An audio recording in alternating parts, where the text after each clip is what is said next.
Olá, eu sou a Tayana Conrad. Começa agora mais um programa Ideias e Debates. E no programa de hoje a gente vai falar um pouquinho sobre a conscientização à doença asma. Por isso eu trago aqui o pneumologista Rafael Stelma, que também é presidente da Fundação ProAR. Seja muito bem-vindo, Rafael, aqui ao nosso programa. Também trago aqui o Gustavo San Martin, ele é diretor executivo da CVD Crônicos do Dia a Dia. Também quero agradecer a sua participação aqui no programa. E a ideia, então, é a gente debater um pouquinho sobre a asma, né? A gente explicar um pouquinho sobre essa doença. Acho que é importante também a gente relacionar a asma, né? Os pacientes que têm asma com a Covid-19. A gente sabe que também são pacientes que a gente tem que ter mais cuidado. Então, a gente vai abordar um pouquinho isso e falar também, né, do Dia da Conscientização, que é 5 de maio. Então, sejam bem-vindos. Eu queria, então, deixar a palavra aí com vocês. Deixo a palavra primeiro com o doutor Rafael. Olá a todos, muito obrigado pela oportunidade, pelo esse espaço dentro da Alesp. É importante, a gente já teve no passado uma ação importante com a Alesp, fazendo o Dia do Pneumologista, que é em junho, né? Então muito obrigado pelo esse espaço.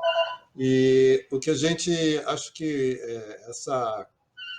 esse mês, na verdade, é um mês importante por conta desse evento que é mundial, que é chamado Dia Mundial da Asma, né, que é 5 de maio, propriamente dito, e a ideia é que no mundo as pessoas sejam conscientizadas, como é essa questão que nós estamos discutindo aqui. Por que a asma é importante como doença? Eu acho que isso é o que nós devemos começar, pelo menos. É que é uma doença extremamente popular, vamos dizer assim, ou seja, numa linguagem científica, uma doença que tem um grande impacto na sociedade como um todo, no mundo como um todo, não só no Brasil. Nós estimamos que tenhamos aproximadamente entre 10 e 20 milhões de pacientes com asma, né? Sendo que a maior parte deles não tem o diagnóstico propriamente dito. E, para, vamos dizer, terminar essa caracterização, a doença é uma doença de 0 a 100 anos, ou seja, a maior parte dos pacientes desenvolve asma logo nos primeiros anos, até os 5 anos, e a maior parte deles vai ficar com asma até o momento da morte ou lá na frente. Então, é um impacto muito grande e muitas vezes as pessoas não sabem quem tem asma porque elas podem ser muito leve e podem ser muito grave. Tá certo. Agora eu passo a palavra, então, para o doutor Gustavo. Quero que ele fale um pouquinho também, né, dê as suas considerações para a gente começar aí esse importante debate. Obrigado, Tayana. É sempre um prazer discutir sobre um tema tão importante, muitas vezes não levado tão a sério, né? E o professor Rafael já trouxe bem aí alguns dados impactantes, quase 20 milhões de pessoas no Brasil, e ainda muitas vezes negligenciada, apesar de, durante a Covid, a gente parar para prestar atenção nos nossos pulmões, né? A parte da saúde respiratória. A asma, ela tem um dado alarmante, Tayana, que enfim, não é dos melhores, mas ela mata 7 pessoas por dia no Brasil. E a asma, como o Dr. Rafael já disse, ela é uma doença de 0 a 100 anos, é uma doença que precisa de acompanhamento. Ela não precisaria matar 7 pessoas por dia, mas sem o acompanhamento adequado, esse número é o número que a gente pode hoje divulgar. O que acontece principalmente é que desde a fase do diagnóstico, ali na infância, talvez a gente, e aí a classe médica às vezes preocupada em dar um diagnóstico de uma doença crônica, né, com a seriedade que ela impacta na vida das pessoas, às vezes a gente tem o costume de relativizar, não é uma bronquitezinha, enfim, e eu acho que isso, e o Rafael pode sustentar bastante aqui, isso já começa a criar essa visão pejorativa do que é a asma, que é uma doença que mata, mas lá a gente se refere como uma bronquitezinha e passou, e eu não vou mais prestar atenção nisso.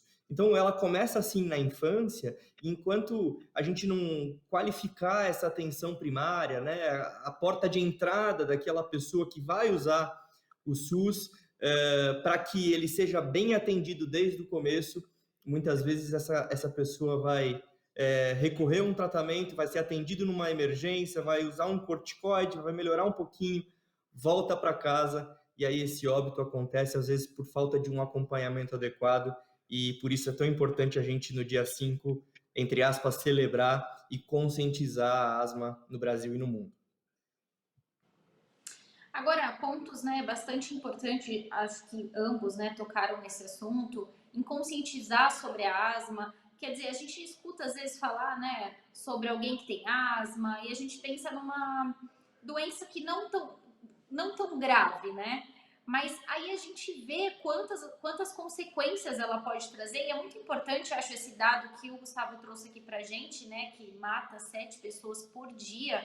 Era um dado que eu mesmo não imaginava, então eu acho que é importante a gente trazer isso, né, nesse programa, explicar então, porque eu acho que, na verdade, o que veio à tona, principalmente nesse momento atípico que a gente está passando, quando a gente fala em pacientes, né, com asma, conhecidos com asma, a gente pensa, meu Deus, né, a Covid pode pegar essas pessoas, pode ser pior, mas quer dizer, é uma doença que a gente tem que ter uma atenção com ela sempre, então. É uma doença que, como o senhor mesmo disse, não é uma bronquitezinha, uma pneumoniazinha, é algo que a gente tem que levar a sério.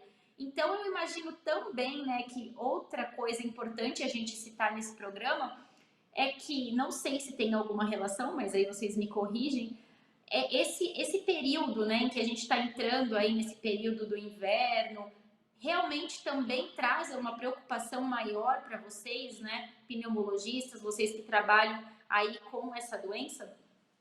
Aí eu passo a palavra primeiro para o Dr. Rafael. Então, Tayane, o pessoal que vai ver essa apresentação, essa discussão nossa. Exatamente, tem todas essas questões relacionadas e eu hoje chamo que quando a gente recebe essas interações com os pacientes, nos sites da Fundação ProAr, mesmo das conversas com as associações de pacientes, como, por exemplo, a CDD, um número muito grande de fake news, né, de informações não corretas ou incorretas ou até inventadas em relação à doença, seja por um lado, seja pelo outro, né? Então, a questão da Covid, eu acho que o que eu guardei e estou difundindo não existe uma relação direta entre Covid e uma piora da asma, um agravamento da asma. Não existe até aqui. O número de pacientes asmáticos que tiveram Covid são muito poucos, e a grande maioria muito leves, né? Não houve, então, uma piora da asma, um agravamento da asma com a Covid na asma habitual. Existe uma parcela de pacientes com asma, que são os asmáticos graves, que tomam muitas medicações, principalmente imunossupressores à base de corticoide, porque é necessário para essa medicação, né?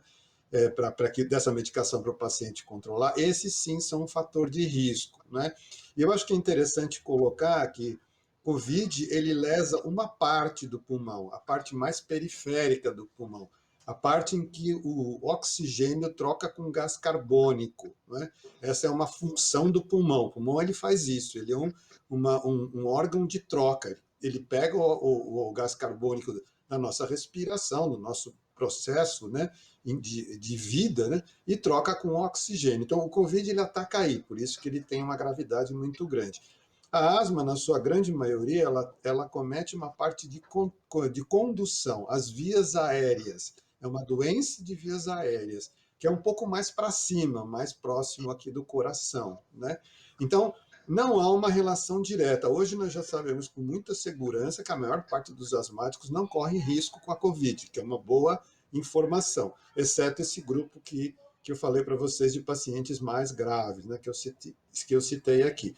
Então, essas informações elas são recentes, porque o Covid é recente, a gente não tinha essa informação antes, mas estamos muito seguros. Porém, terminando um pouco que não existe correlação, eu acho que é importante a gente lembrar, se o paciente tem uma asma muito grave ou principalmente não está tratado e, ao mesmo tempo, ele é infectado pelo Covid, aí a coisa fica bem ruim, bem feia. Obviamente, a possibilidade de levar até a morte é factível. Né? Então, depende um pouco do acometimento do paciente, da gravidade da doença de base desse paciente, respondendo de uma forma mais robusta aí para vocês. Tá certo. Então não tem uma relação, né? Bom a gente então frisar isso, Direto. não tem uma relação da COVID com pacientes com asma. Como a gente falou da COVID, eu queria também, e pode ser o doutor Gustavo pode responder a gente também, a questão da gripe. Tem alguma relação, então, esse período de inverno, essas síndromes gripais com a asma? Pode piorar? Tem que ficar atento? Tayana, eu acho que é adequado a gente deixar para o nosso médico especialista, mas eu queria só pegar essa questão da Covid que ele traz, a gente associando a Covid com asma, e destacar que, no final do dia, o asmático ele é um ser humano, né? E que tem sua vida alterada pelo tratamento ou não acompanhamento da asma, especialmente nesse momento de distanciamento ou que a gente procura manter esse distanciamento social, cabe a gente ressaltar alguns dados importantes. Aquele dado dos 7 pessoas que morrem por dia, ele é alarmante, mas quando a gente pensa daquelas pessoas que convivem com asma, uma pessoa com asma não acompanhada adequadamente, ela chega aí 35 vezes aproximadamente por ano numa emergência hospitalar.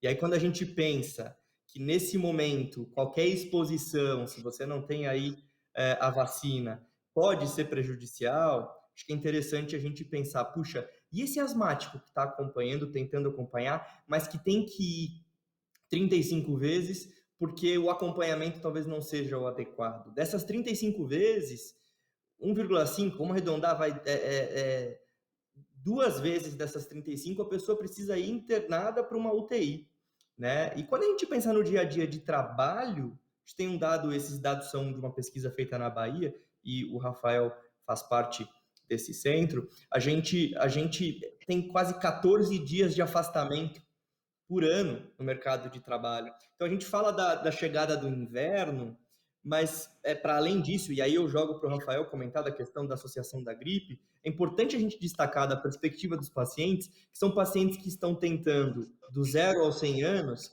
se manter ativos, né, trabalhando, e a necessidade desse acompanhamento especializado ela é muito importante, porque nem toda asma grave, e esses dados que eu estou citando são de asmáticos graves, precisaria ser grave, Tayana. O asmático ele poderia se manter numa vida com prática de atividade física, uma vida do que a gente chama normal, se ele tivesse esse acompanhamento adequado.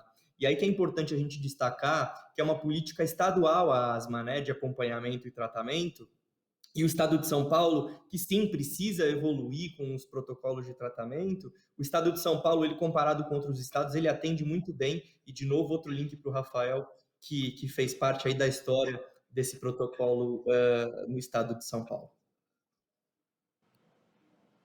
Então, Traiana, eu acho que, assim, voltando, eu acho que a tua pergunta sobre o H1N1, né, sobre a gripe, é muito importante. Para a asma, H1N1 é muito importante, muito importante. Se tem uma doença que pode ser muito grave quando existe uma infecção de H1N1, de gripe, é a asma. Porque esta, sim, está comprovada que é um fator que não só o vírus da gripe, mas os vírus de uma forma geral, né? Excluindo um pouco o corona, já falei que é um pouco diferente, né? Esses gripes mais comuns, do resfriado comum também, eles são importantes, rinovírus, por exemplo, adenovírus, são vírus do inverno, né? Do outono e inverno, que você citou, esses sim agravam a asma, principalmente se o paciente não está tratado. E existe uma quantidade grande de pacientes que têm um diagnóstico que a gente chama de bronquite, que eu diria que é a mesma coisa que eu dizer para você dor de cabeça, né? Bronquite é que nem dor de cabeça. Você pergunta, o que é dor de cabeça? É da onde? Da onde que é a bronquite? Então, essas questões são muito generalizadas e precisam ser efetivadas. A vacina da gripe, ela é obrigatória para pacientes que têm asma. Todos os anos, os pacientes com asma ou com suspeita de asma devem ser vacinados, inclusive independente do corona, né? Hoje a gente está fazendo as duas coisas, mas é obrigatório aqui o que está acontecendo. Nós fizemos, os profissionais de saúde, a Covid primeiro, e agora estamos sendo vacinados com a gripe, porque é preciso, né, que isso aconteça e que todo mundo vá se vacinar para a campanha da gripe, que é muito importante, porque, infelizmente, uma das causas de morte por asma é, sim, a infecção por vírus, esse tipo de vírus, o vírus da gripe propriamente dito. Tá certo. Agora, até talvez uma pergunta bem primária, talvez devia ter feito essa pergunta bem no começo do programa. O senhor até falou, né? Uma pessoa que tem asma na infância, nasce com a asma, ela vai conviver o resto da vida com isso. Mas a gente vê, né, em alguns casos, pessoas que acabam descobrindo a asma já numa fase mais adulta. Então, quer dizer, a asma é uma doença que você já nasce com ela e talvez você descubra isso com o tempo. Como que funciona? Explica um pouquinho melhor pra gente, doutor Rafael. Então, a asma, o diagnóstico da asma é relacionado por sintomas respiratórios, né, que vão e que vêm, dependendo da exposição. Não existe uma asma, como todas as doenças, existem diferentes asmas em diferentes pacientes, em diferentes locais. A asma tradicional, que é essa relacionada ao início da vida, ela é muito relacionada, muito linkada à família que tem asmáticos, né? E geralmente aos asmáticos, pai, tio, irmão, primo, não importa, que tem uma ligação com uma doença alérgica, né? Ou seja, a doença ela piora quando há contato com pó, poeira, tempo frio, tempo muito quente, tempo muito seco, muito pó, né, com produtos químicos, com produtos de beleza, e de limpeza também. Então, são fatores que agravam a asma por esse padrão de uma asma que é chamada alérgica ou atópica propriamente, e muitas vezes nesse tipo de asma tem também a doença que é a doença siamesa asma, que é a rinite. Então, 80% dos pacientes que têm asma têm rinite, né? Então tem rinite e asma, porque a doença não é do pulmão só, ela é uma doença alérgica do corpo inteiro. Então essa é uma forma, e na verdade a pessoa vai evoluindo, tem melhoras, alguns casos tem melhoras, alguns ficam um pouquinho melhor, outros não, são mais leves e ficam mais graves no desenvolvimento, dependendo, nesse caso, da exposição. E, na verdade, a asma é uma doença ecológica, né? Porque tem essa interação do meio ambiente, como eu citei, com esses fatores, né?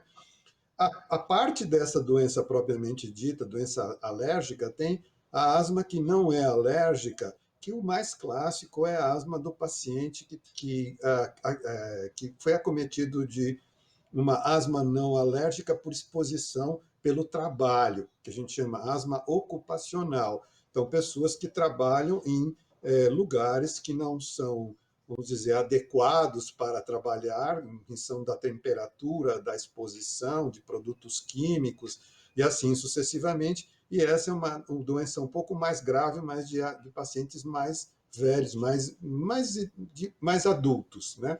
A asma atópica alérgica muito característico na infância e vai sendo levado a vida inteira assim, porque não cura, especificamente é uma doença relacionada aos nossos genes, né?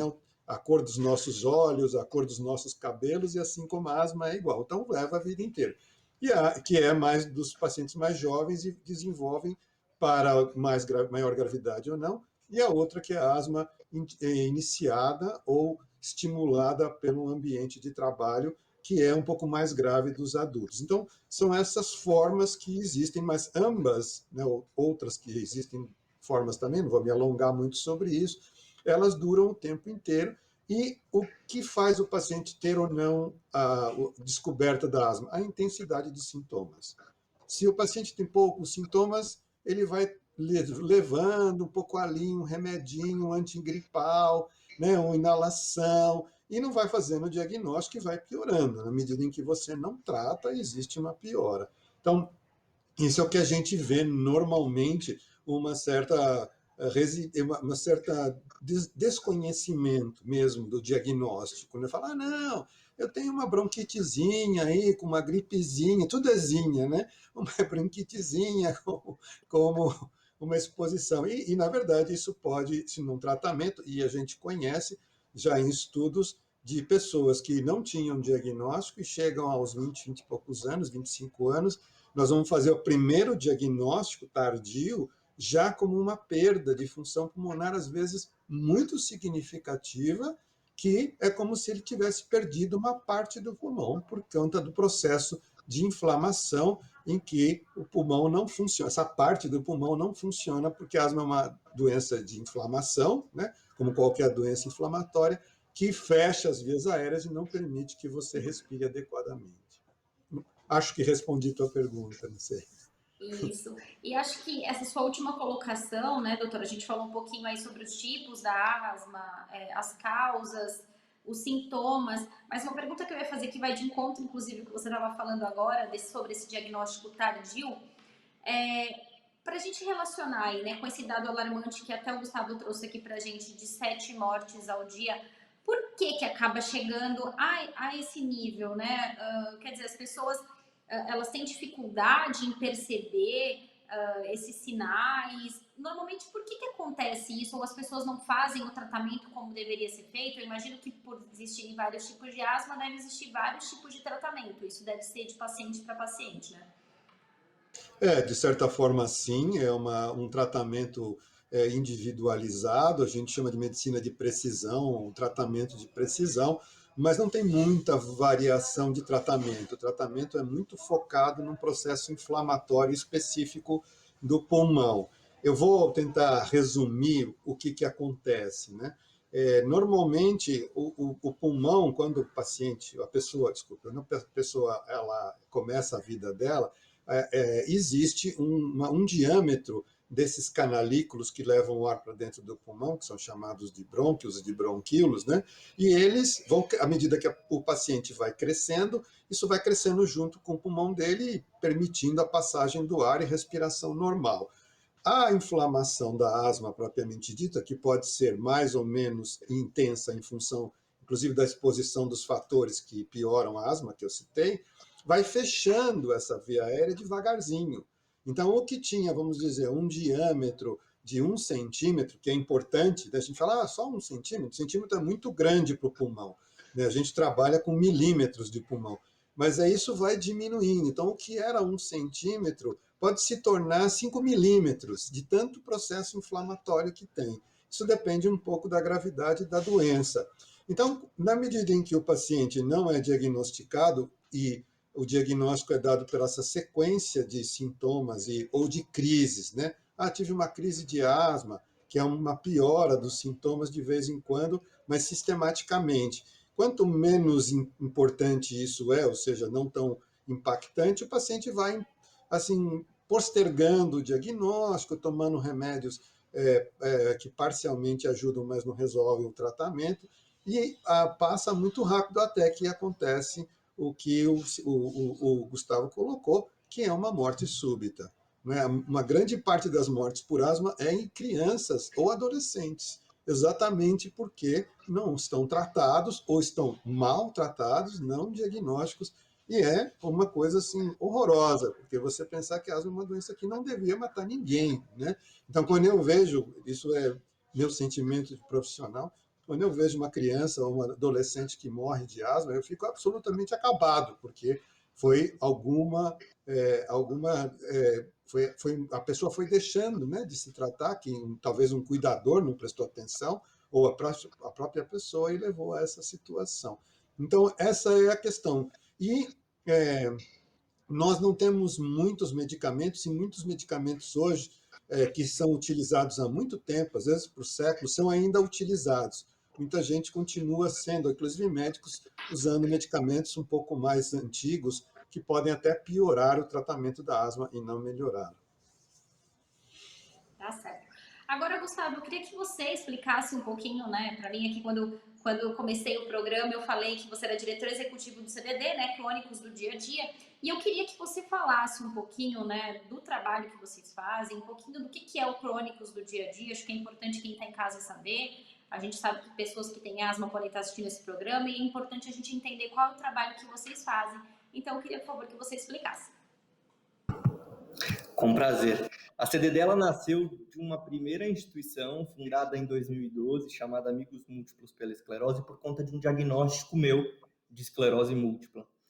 Trabalhando por outras pessoas que convivem com esclerose múltipla, eu pude perceber que muitos dos problemas que abarcam a questão de saúde, eles são maiores do que a própria condição, do que o próprio diagnóstico, né? Então, quando o Rafael fala da dificuldade de a gente aprimorar as linhas de tratamento, do diagnóstico precoce, da conscientização, da promoção de informação, isso vale para asma, para esclerose múltipla, para outras doenças. É um desafio na nossa sociedade. Então, em 2018, o time que fundou Amigos Múltiplos pela Esclerose fundou, então, a Associação Crônicos do Dia a Dia, que tem como principal missão transformar a vida, né? Despertar todo o potencial humano dessas pessoas que têm um diagnóstico, mas que, acima de tudo, são seres humanos, que têm as suas vidas, que têm as suas famílias, enfim. Então, promover qualidade de vida é algo muito importante para a CDD. A gente faz isso principalmente através da produção de conteúdo. Então, a gente acredita que informação é o melhor remédio.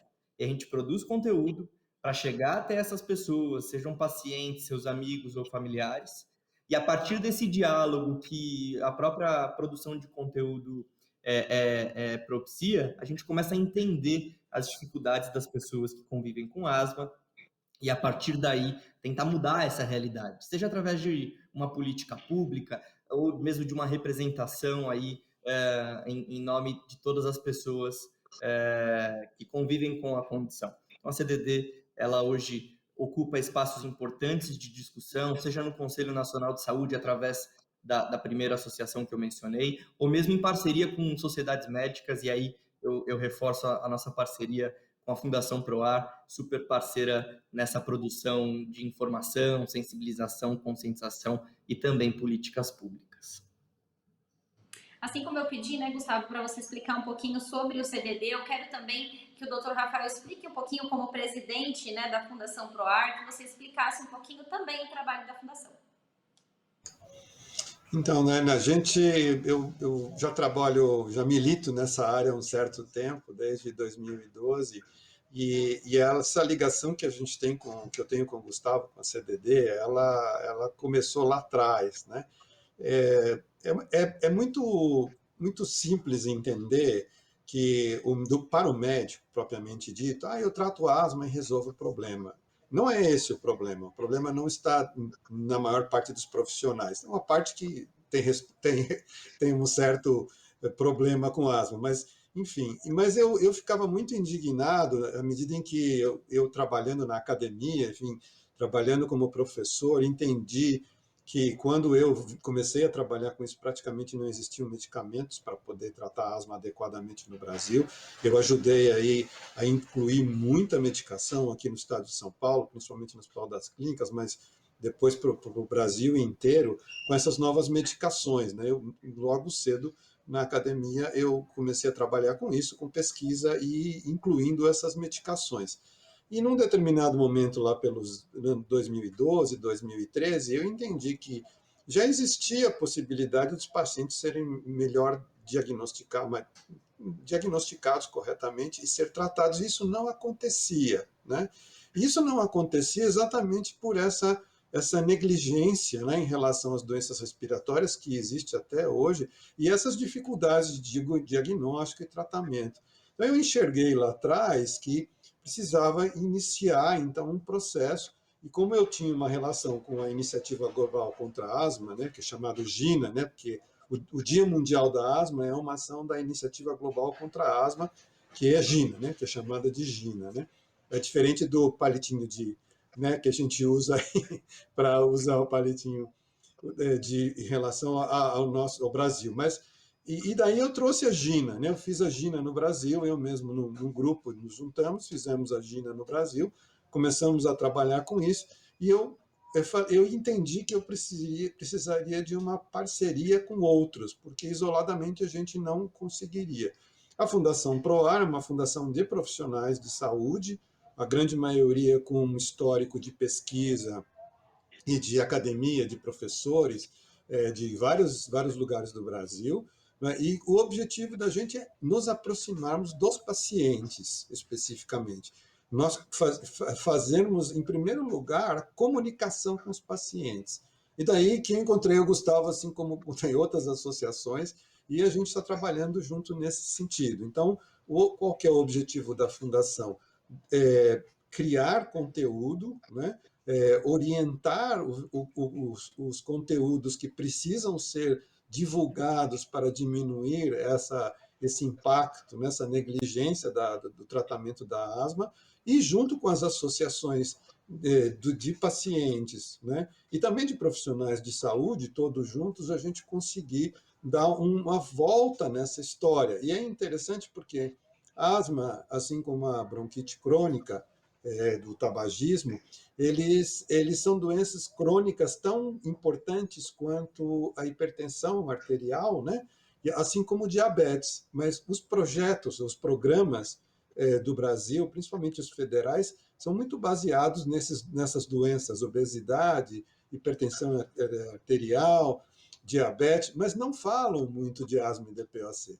Então, para fazer essa conscientização, a gente teria que entrar não só nos pacientes, mas também nas instituições, nas organizações, nos governos. Então, a Fundação faz isso, de trabalhar em conjunto, de começar com a comunicação, mas também produzir conteúdo científico para os profissionais de saúde e o melhor tratamento dos pacientes em conjunto e abrir um espacinho, né? A gente quer um espaço entre as doenças crônicas, a gente quer que os pacientes sejam tratados igualmente. Então, é isso, a Fundação tem essa ideia e focada, como o Gustavo falou, em políticas públicas. A gente quer, sim, juntos, fazer as políticas públicas que sejam as melhores políticas públicas, as melhores práticas de saúde para os pacientes que sofrem da asma e das outras doenças respiratórias.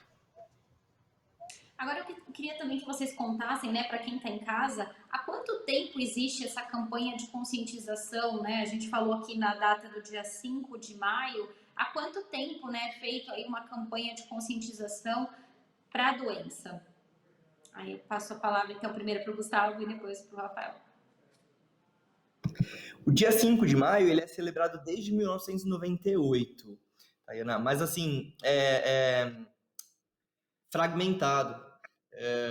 Alguns anos, desde a chegada da PROAR, da CDD, da ABRA, que é uma outra instituição que trabalha também com asma, a gente passou a tentar produzir conteúdos ali que conversem uns com os outros. Obviamente, cada um tem o seu direcionamento, mas quando a gente pensa que são mais de 10 anos, aí 20 anos tentando produzir essa informação, tem muita coisa para fazer.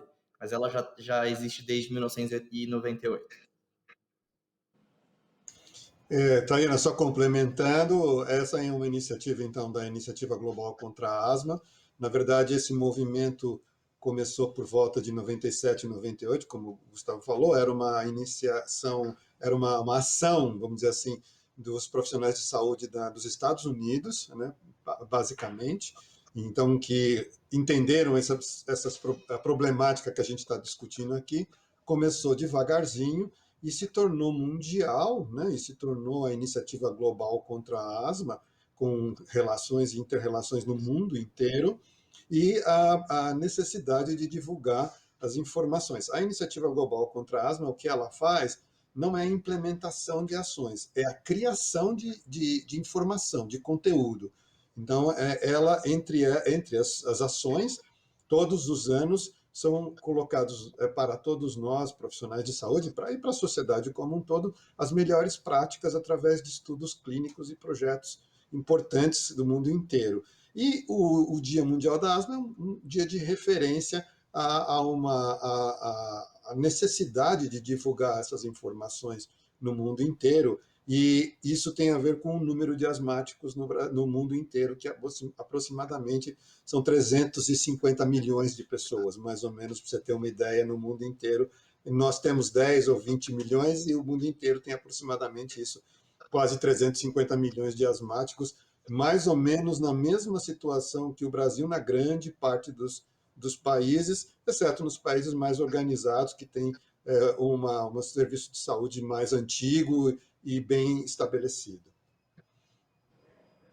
E, doutor Rafael, mais uma questão, né, uma curiosidade aí, embora a asma seja uma doença crônica, existe uma maneira de prevenção? Isso eu falo até porque a gente vê muitos bebês, né, que nascem com a asma.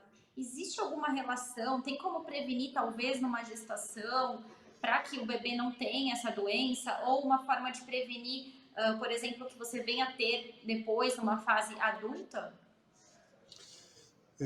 Não existe uma prevenção, isso não. A gente não consegue mudar a doença que é relacionado ao nascimento, né? Geneticamente determinada. Então, ela vai sempre estar lá presente nessa variação. Por outro lado, dos adultos que eu contei para você, sim, existe a prevenção de exposição a fatores de risco, incluindo poluição hoje em dia. Então, hoje a gente já leva uma grande questão, mas também a maior parte dos pacientes já tem isso desde a infância. O que a gente orienta as pessoas? O diagnóstico da asma na criança, até os 4, 5 anos, é bem difícil, sabe, Taime? É bem difícil porque tem outras bronquites ou bronquiolites, que são doenças virais que não são crônicas, são pontuais. Aquelas exposições virais, tem, por exemplo, um vírus respiratório sincicial, que é muito importante para crianças pequenininhas, que dá uma bronquiolite, que é uma inflamação dos brônquios bem importante, né? Então, esse diagnóstico ele é meio difícil para muitos médicos, inclusive.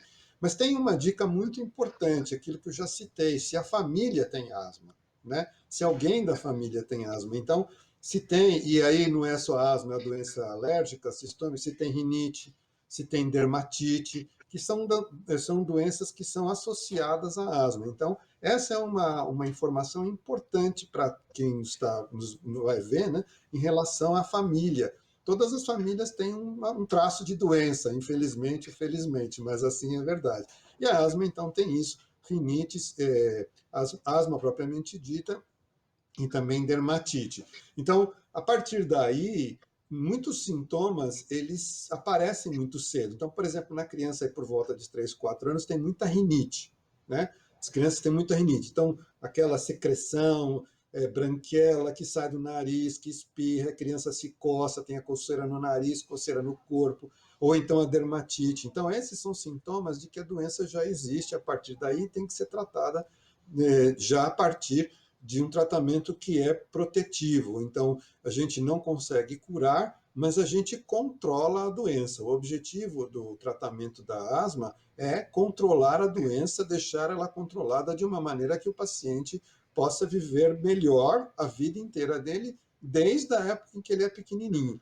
E aí tem várias coisas que podem ser feitas, sim. Por exemplo, se é alérgico e alérgico a pó, poeira, você tem como melhorar essa situação, né? Tem algumas situações da vida hoje, nas cidades, no mundo inteiro, que são complexas. A sujeira das casas, por exemplo, é uma questão difícil, mas, por exemplo, ter muitos animais dentro de casa. Hoje em dia, todo mundo tem um animal de casa. Não tem problema do animal, mas ele não precisa dormir na sua cama, sabe? Não precisa disso. Porque o animal, ele qualquer exposição a coisas vivas, seja plantas, sejam animais, elas podem ser alérgicas, elas podem causar mais alergia e mais doença. Então, uma das questões é essa: se você tem crianças ou filhos pequenos que têm esse traço da família, já começa desse jeito, a cuidado com as questões higiênicas e as exposições a fatores que podem piorar. Isso faz com que a doença não seja tão grave. O inverso é verdadeiro: à medida em que você se expõe muito mais grave será, mais crise vão ter. Tá certo. A gente está chegando aqui, né, aos minutinhos finais do nosso programa, então eu queria deixar esse tempinho reservado aí para as considerações finais. Eu deixo a palavra primeiro, então, para o Gustavo, e depois a gente passa para o Dr. Rafael. Participei uma vez de uma roda de conversa com pessoas com asma não controlada e perguntaram para uma das pessoas ali o que era a qualidade de vida para aquela pessoa. E a resposta foi poder dormir de pijama, Tayana. aquilo ficou muito forte para mim, eu não entendi no começo. Eu já falei para você, às vezes uma pessoa com asma não controlada vai até 35 vezes a emergência médica, justamente por um tratamento não adequado ou por um diagnóstico tardio. Então fica a mensagem da importância de a gente conhecer e falar mais sobre essa doença que mata 7 pessoas por dia e que não precisaria matar. Então, por isso, a gente segue trabalhando por todos os pacientes de asma no Brasil. Obrigado, viu? Obrigada, a Bom, gente que agradece, Gustavo, você trazer essas informações importantes para a gente também. Agora eu passo a palavra para o Dr. Rafael. então, Taina, eu acho que isso é só um complemento, né? Atenção à doença, né? Prestem atenção aos seus familiares, prestem atenção aos seus amigos, pensem nessas relações se não tem a ver. A alergia é muito comum na nossa sociedade, né? Nós temos muita poeira, muita sujeira, muita fumaça, muitos fatores que podem piorar já exacerbar ou agravar a doença. Então, acho que é isso que é importante, né? Não valorizar, por exemplo, a crítica de uma criança, né? Que espirra muito, que não quer jogar futebol, no caso do menino, não quer fazer nada de bicicleta porque tem falta de ar. São sintomas muito importantes para fazer o diagnóstico e entender, infelizmente, que aquela criança vai ser um asmático no adulto e precisa ser ensinado também na sua casa para usar a medicação, para fazer o tratamento e, obviamente, ter melhor qualidade de vida, que eu acho que isso é o que a gente espera. Muitas doenças a gente não cura, mas a gente controla e dá para viver muito bem com elas. Asma é uma delas, mas é uma doença que mata realmente se não for tratada e não é aceitável isso. Para mim não é aceitável que alguém morra de asma, a não ser que fosse uma doença muito grave. É possível tratar e existe muita negligência em relação ao tratamento, inclusive nas famílias. Então, muito Tá obrigado certo. pela presença. Então, Eu que agradeço e eu também já vou fazer um último pedido para vocês. Como a gente está falando, né, de conscientização à asma, eu acho importante vocês deixarem também o endereço do site, né? No caso do Gustavo, eu tenho aqui o site, mas vou pedir para ele deixar para quem está em casa entender melhor o trabalho que vocês fazem e a mesma coisa também para o Dr. Rafael, para quem quiser entender um pouquinho sobre a Fundação PROAR. Então então vamos a lá, Fundação quem quiser Gustavo, desculpa. acessar o site da CDD, cdd.org.br, vai ser um prazer acolher a todos. Bom, igualmente, a gente está fundaçãoproar.org.br, é isso que a gente tem, né?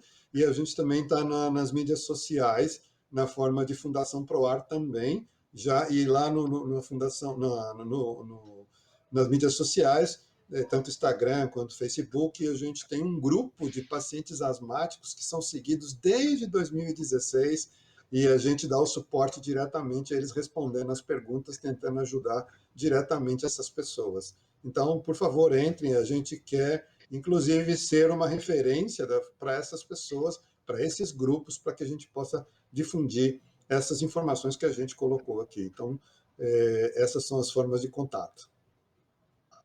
Tá certo. Muito obrigada, Gustavo. Muito obrigado, doutor Rafael. E já estendo aí o convite para próximas oportunidades, já que é tão importante a gente falar sobre essas doenças, né, respiratórias, doenças crônicas.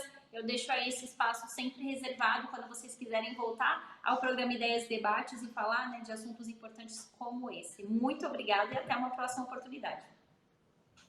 Muito obrigado. Até a próxima. Esse foi mais um programa Ideias e Debates. Para você rever esse programa, acesse a nossa plataforma no YouTube da Rede Alesp. Muito obrigada e até o próximo programa. Tchau, tchau.